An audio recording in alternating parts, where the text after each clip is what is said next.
Nors Čepkelių rezervatas yra itin saugomas, čia negalima jokia ūkinė veikla, griežtai reguliuojamas lankytojų skaičius. Pasidairyti po unikalią Lietuvos pelkę sudarytos visos sąlygos. Kad nereikėtų klampoti po drėgnas pelkes ir baimintis čia įsikūrusių gyvių, nutiesti 1,5 kilometro ilgio pažintiniai takai, sumontuotos apžvalgos aikštelės. Tiesa, apie kraugerių, uodų ir bimbalų antplūdžius niekas neperspėja, tačiau įkyriai kanda visą laiką. Apsišarvuokite kantrybę, o jei turite galimybę ir apsaugos priemonėmis. Ir keliaujame gilyn į rezervatą, kuris garsėja retais saugomais augalais. Tai va šitas yra augalas gailis, kuris tokius labai smarkiai kvepia. Ir šalia auga gumeliai būna, kur šalia šilauogis, kuris vadina girtuoklą. Tai nuo šitų užnešta dulkės ant tų uogų, ką būna, ir suvalgius svaigsta galva. Tai vat ne pačios uogos, kai tos svaigulys sukelia galvos, jas girtuoklą madzina. Kaltas yra šitas augalas gailis. Tai jie, sakykime, tokius labai smukus kvapas yra, sako, kandų mačina, tokia spintose, rūbose deda, kad kandai labai specifinis smarkus kvapas. O čia vabzdžių sėdanti saulašarė. Retų augalų įvairovė Čepkeliuose didžiulė. Tačiau rezervatas garsėja ir čia gyvenančiais retais paukščiais, vabzdžiais, varliagyviais ir ropliais, kurių reikia ir pasisaugoti. Yra įrengta takas, yra apžvalgos bokštelis, apžvalgos aikštelė, iš kurios yra paprasti dalykai. Niekas jūs neužpuls, ant tų šitas jokių nėra.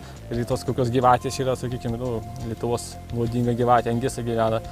Tai vėlgi, jeigu jos nepuldinėja žmonių, jeigu žmogus nieko blogo nedaro, tai jis gamtoje gyvena, jokių problemų nėra buvę, sakykime, tokia, nežinau.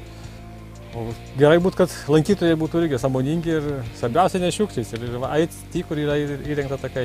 Daugiau kaip pusę rezervato teritorijos užima pelkės. Čepkelių pažintinis takas vingiuoja jos pakraščiu, tad keliautojams iš vienos pusės atsiveria pati aukštapelkė ir jai būdinga augmenija, iš kitos miškai su tankiais uogienojais. Tiesa, nei čia gausiai derančių mėlynių, nei spanguolių turistams rinkti negalima. Kada uogavimo būna sezonas spanguolių, tai vietinis laidžia. O šiaip tai yra miškų aplinkui ir toliau, ir parko teritorija didelė, miškai didžiuliai, tų uogų mėlynių, kaip tokių uogų mėlynių, tai senas yra kitur uogauts, kur. Tai va, sakykime, prie pacan šitam raisten, tai uogauts reikėtų visi tais jau tik vietiniam gyventojams tam tikrų laikų, kada jau spalginos panogiai būna, tada visi tai aplinkiniai kaimai dabar eina uogauts rugsėjo mėnesį. Taip jau tokia tvarka yra nustatyta. Štai taip atrodo vietinių pramintas spanguoliautojų takas. Ko gero, turistai pabraidyti po tokią vietą net ir nesusiviliotų. Didžiausia Čepkelių rezervato plotą užima Kimininė aukštapelkė, apaugusi retomis keružėmis pušaitėmis, kurios nors ir menkai atrodo, čia auga jau 100 metų. Pagrindinis augalas kiminai yra ir šitas auga tokie palaiko vandenio lygyje, praktiškai taip galima sakyti. Tai tokies augalas viską auga, viršų auga, o pats praktiškai pūna. Ir, sakykime, kartu ir gyvas, o pats jau kaip ir mirus. Ir ta durpė formuojasi šitų augalų dėka, jūs medelės nugriūna, jie paskui apauga ir jie drėgmį palaiko. Ir tokiu būdu viskas vyksta. Laikosi tas pagrindinis, populiariausias, kad nepopuliariausias, daugiausia augalų.